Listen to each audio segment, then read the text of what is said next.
Nakaraan may nagtanong sa akin, kapag daw ba may prangkisa ka na, yung CR daw ba, di ba yung may ORCR tayo, yung CR daw ba kailangan naka for hire na rin daw nakalagay daw dapat sa may CR. 12:27 na lang tanghali mga pards. Wala pa rin kami nakuha booking. Walang tumutunog, matumal dito sa Cavite. Dito kami sa may Bacoor, Perona Highway. Wala pa rin kami makuha booking. Inaantok na kami ni tatay. Alas 2 na mga pards. Di pa rin kami nawawalan ng pag-asa ni tatay. Malakas ang pakiramdam namin. Makakakuha kami ng magandang booking dito. Konting taste pa.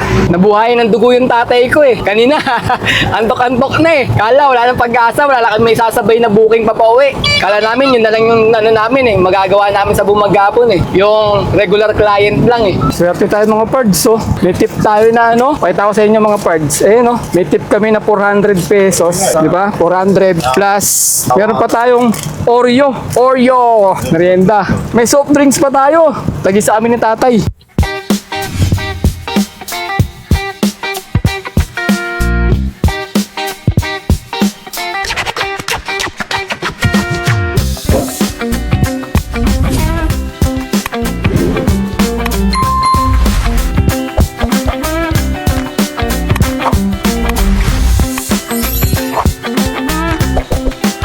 Good day mga pards! Today is another booking day na naman tayo. November 7 ngayon, Friday 2025. Unang gagawin namin mga pards ay pupunta kami sa may regular client namin para mag-pick up. Papadeliver kasi siya mga pards. Hindi ko na sasabihin kung saan ko pipick upin at ano yung i-deliver namin kasi gusto ni sir private lang to for business security purpose. Kaya papunta kami ngayon sa may pick up location namin. Ang bayad sa amin dito mga pards ay 2,000. Pagkatapos, pagka medyo binubuhay na si sir, may blessing na dumating sa kanya, dinadagdagan niya mga pards ng 500. Ginagawa niya 2,500. Pero hindi tayo mag-expect na meron tayong dagdag ngayon na 2,500. Kumbaga, kung ano na ibibigay sa atin, ayun lang. Yung 2,000 lang ang expected natin. Di ba, mahirap naman kung mag-expect ka, tapos wala pala, di madidismaya ka. Pagka dinagdagan, bonus na lang natin yun. Blessing na lang din sa atin yun mga pards. Parang sa ano yan eh. Kumbaga, may handaan, ganyan, pupunta ka. Huwag mong hangarin na umupo dun sa harapan, katabi nung naghanda. Mas magandang gawin mo, doon ka sa dulong upuan, sa pinakadulo. Kasi mahirap kung umupo ka sa unahan, tapos meron palang nabisita na dun pa upuin, di papaalisin ka. Mas maganda na yung doon ka sa dulo. Para kung sakaling ano, nakita ka nung naghanda, uy, ba't nandiyan ka sa dulo? Doon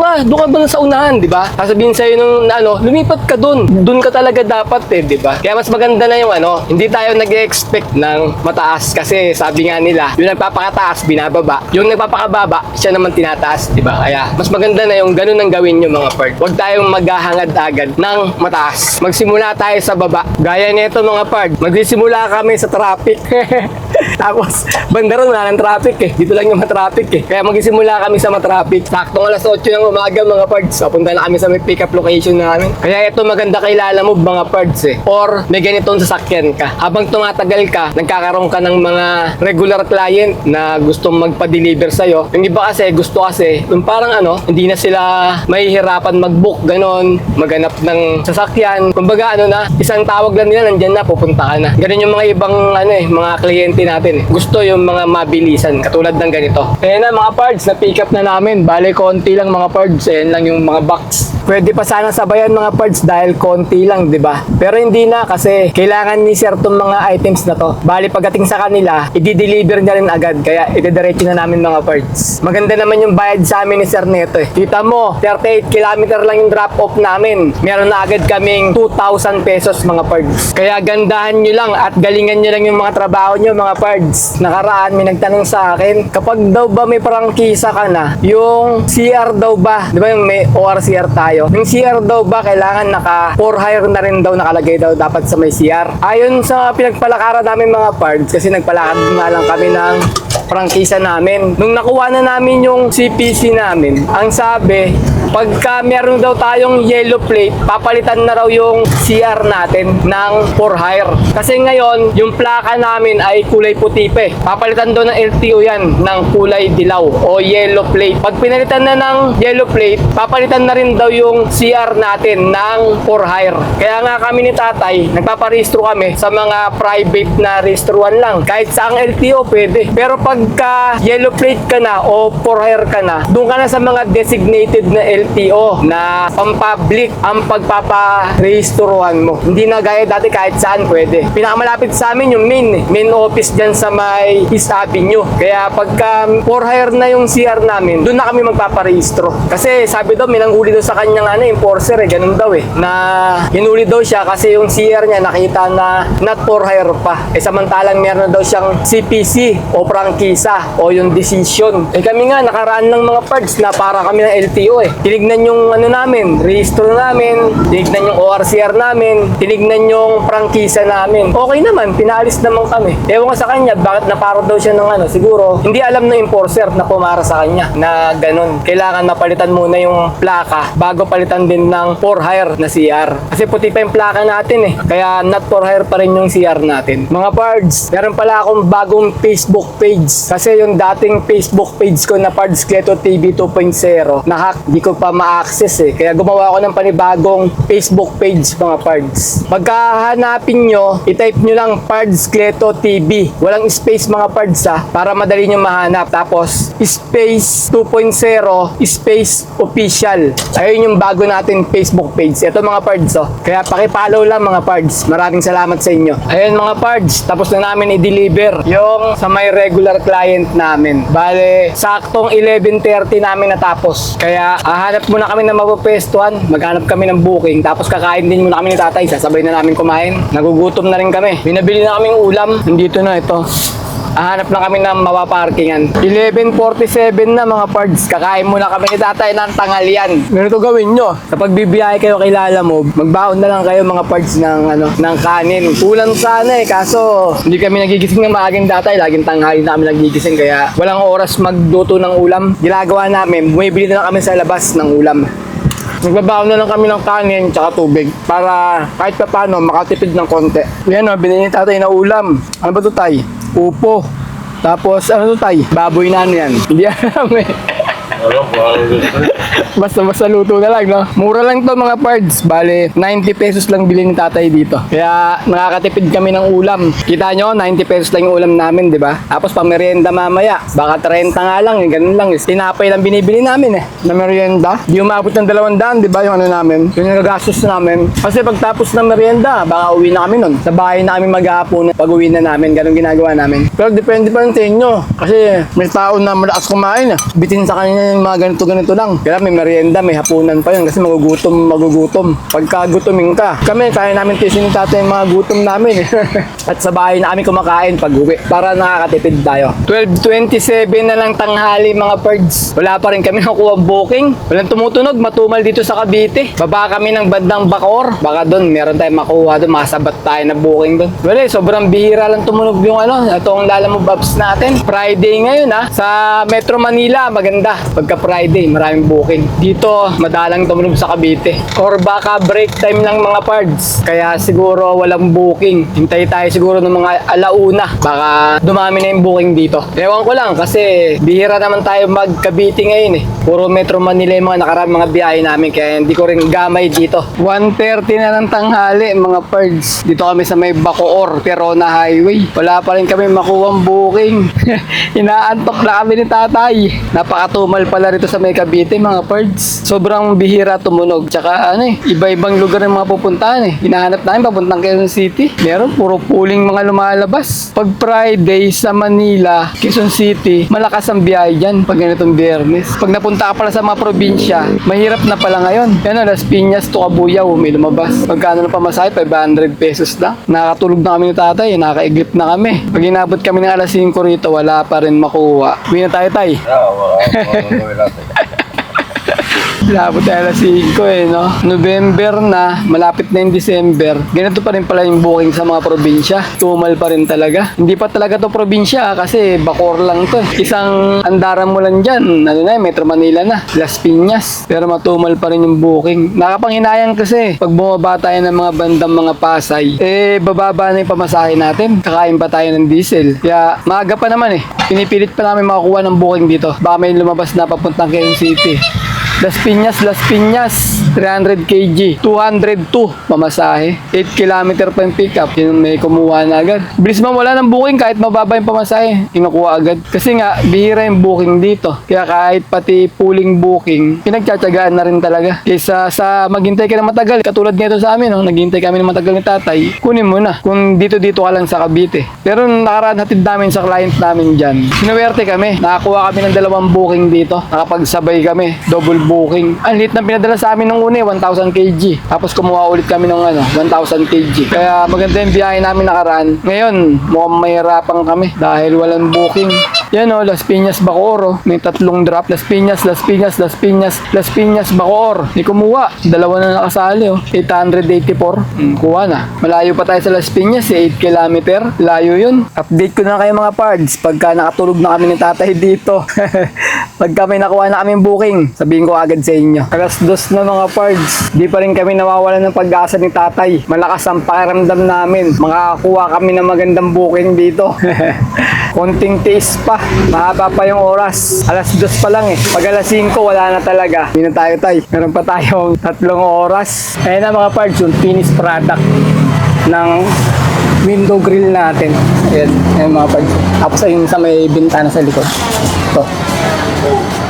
Yan, kita-kita nyo naman mga pards. So, malinis, matibay. Sa quality mga pards, kita nyo. Pantay na pantay yung pagkakagawa ni Sir Marjon. Kaya mga pards, ano na sa screen natin yung number ni Sir. Pagkatapos yung Facebook page nila, andyan na rin pa, i-follow na lang mga pards.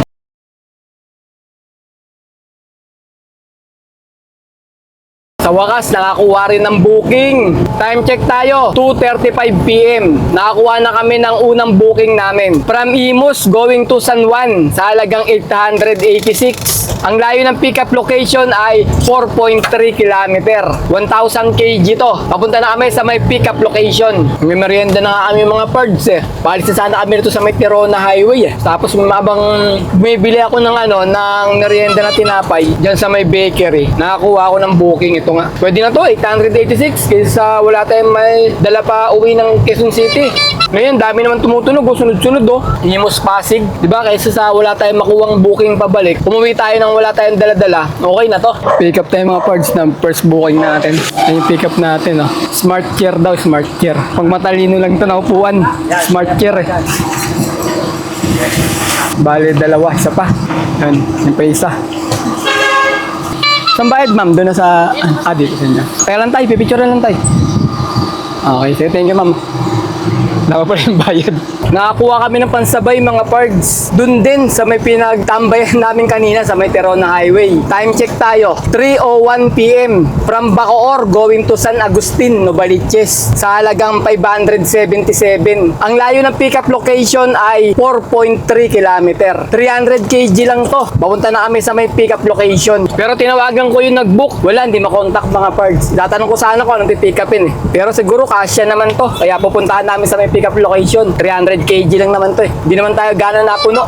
Maliit lang yung yung pinick up namin na 2 smart chair. Smart chair nga daw yun. Matalinong upuan. Smart eh. Dito pala mga pards sa may bandang Bacoor, naglabasan yung mga booking niya nung mag-aalas 3 na. 2:45. Kanina, nagabang kami sa may Tirona Highway ng alauna. Wala talaga. Ang tagal bago may tumunog. Tapos mga kuwang-kuwang na biyahe pa. Bababa ng pamasahe. Kaya nga, nagabang kami. Naabot na kami isang oras kalahati. Hanggang sa 2:30 na nga. Napagpasya na namin umalis si tatay. Bababasaan na kami ng Las Piñas. Ayun, nagdire-diretso yung tunog mga pards. Ang daming tumunog na booking. Nakakuha nga kami ng San Juan. Tapos may tumutunog pa rin. Meron nga meron nga Bacoor to Caloocan North eh. 1-1. Kaso may booking na tayo. 1,000 kg yun eh. Kaya hindi ko kinuha. Baka malaki. Tapos na-pick up na namin nga to smart chair. Meron pa rin tumutunog. Ayun nga, ito nga 300 kg. Sabi ko, papunta na rin sa amin to. Malapit sa amin eh. Pauwi. Kaya sabi ko, isabay na namin to. Pauwi ng Novaliches. Baka kasya eh. 300 kg lang din eh. Nabuhay ng dugo yung tatay ko eh. Kanina, antok-antok na eh. Kala, wala nang pag-asa. Wala lang may sasabay na booking pa pauwi. Kala namin, yun na lang yung namin eh. Magagawa namin sa bumagapon eh. Yung regular client lang eh. Buti na lang, meron pa. Hanggang ngayon, tumutunog pa nga rin no. Kung kailan na yung mga pahapon na saka naglabasan yung mga booking. Pick up tayo mga pards, second booking. Anong pick up? Pagkasya na dito, kasya na. Yung mga parts, pick up natin. Mga Korean product. Ano kaya unahin, sir? Ano kaya muna? Ano lang yan? Green Hills, ma'am. Ito kasi Novaliches eh. Pero, diskarte na lang namin yan, ma'am. Kapag baba. Kain ko yan. Oh, yes, ma'am. Yan po, mga galon. Sakto lang mga pards. Yung, sakto lang, ma'am. Wait lang kuya. Kasi dapat ang bayan. Wala pang bayad din sa inyo. Sige, pa-send nyo na po sa Gcash. Okay mga pards, una naming i-deliver ay yung papunta muna ng San Juan. Diyan lang yun, sa may Green Hills San Juan dadalhin yung Smart Chair. Bago namin i-deliver yung papunta ng Novaliches sa may San Agustin. Ang layo ng drop-off location ng San Juan ay 29 km. Alright, let's go! Guadalupe na tayo mga pards. As usual, traffic lagi naman tuwing dumadaan tayo dito. Time check tayo, 4:37 ng hapon. Bali nasa 5 km. Yung layo pa ng drop-off location namin sa may Green Hills San Juan. Okay yung kalsada eh, mula rin sa may Bacoor. Dito na kami na traffic pagdating na ng Guadalupe Tulay. Yun yung dinosaur tayo. Wala na, bumuga na ng apoy. Dinosaur, bumubuga ng apoy. Dragon yun ah. Ito na po yung sa inyo eh. Ito na yung karton na to. Talo, malalaki siya. Ito po, kasama po to. Apo, sa inyo po yan. Pagi, adipi. Drop off tayo mga pards ng booking natin. Time check, alas 6, sakto. Kaya lang, tawag yung si Risa. Malaki ito eh. Di ba ba natin ito? Ha? Baba mo na? Oo. Sige. Ano dito, bigat. Mabigat ma'am eh. May isa pang tao. Magbubuhat. Mabigat po eh. Ano? Yan. Dito ang bigat eh. Diyan maghahanggang dyan. Ah, isa. Handa na dito ah. Sige, sige. Dito medyo maliit. Ito na lang siguro. Okay. Yan. Hindi natin lagyan. Nasa ilalim yung bigat eh. Yan. Alam ma'am, isa pa ma'am, isa pa. Dalawa ba no? Opo. Dalawa. Gusto mo doon tay? Pipicture ako. Pag, ay, tay. Picture ako lang sir ah, yung items. Ah, sige, thank you po. Sige po. Thank you po ma'am. Okay. Bigyan ni ma'am. Ayun. Korean na po natin, ma'am. Parang karne po. Ito po yung pinaka-sarsa niya daw. Saan nyo yung ate? Sa Novaliches po, ma'am. Yes po, sir. Opo. Sige, ma'am. Thank you po, ma'am. Ingat po. Thank you. Swerte tayo mga pards, so. May tip tayo na ano. Pakita ko sa inyo mga pards. Eh, no. May tip kami na 400 pesos. Di ba? 400 plus. Meron pa tayong Oreo. Merienda. May soft drinks pa tayo. Lagi sa amin ni tatay. Coke-in ka na yung isa. Napag muna tayo. Okay, papunta naman tayo sa may next drop-off natin. Sa may San Agustin, Novaliches. Ang layo ng drop-off location ay 19 km. Alright, let's go. Okay mga pards, may pamerienda tayo. Saan yung coke mo tayo? Pakita mo yung coke mo. Ayan o.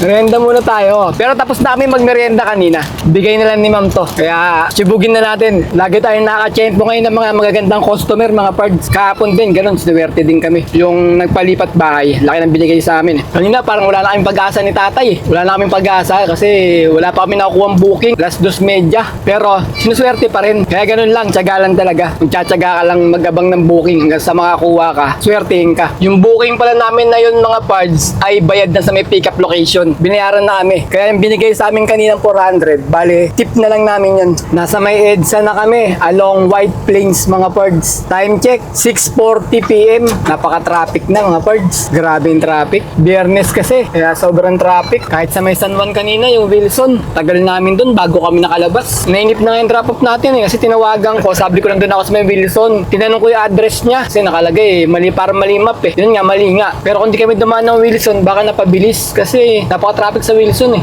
Eh dun nakamap eh, sa Wilson mismo. Along Wilson lang, nakamap. Buti na lang tinawagan ko, nung tinawagan ko, yun, tinuro niya yung ano. Sabi hindi niya sa Wilson, sa kabila pa, sa may Roosevelt, doon kayo papasok. Tapos kakaliwa na kayo ng Jefferson. Yung ginawa namin, lumabas kami ng ano, Wilson. Tapos tumagos kami ng Ortigas. Tapos kumaliwa ng Roosevelt. Ayun yung subdivision nila, oh. May daan sa kabila daw sa Wilson, may guard. Kaso daw, bawal daw pumasok daw doon. Sabi nung may-ari. Doon daw talaga pinaka main entrance ng mga deliver sa may, ano, Roosevelt. Papasok ka na Roosevelt. Drop off na tayo mga pards. Yung pangalawang bukod natin. Time check tayo, nung oras na ba? Time check, 8:24.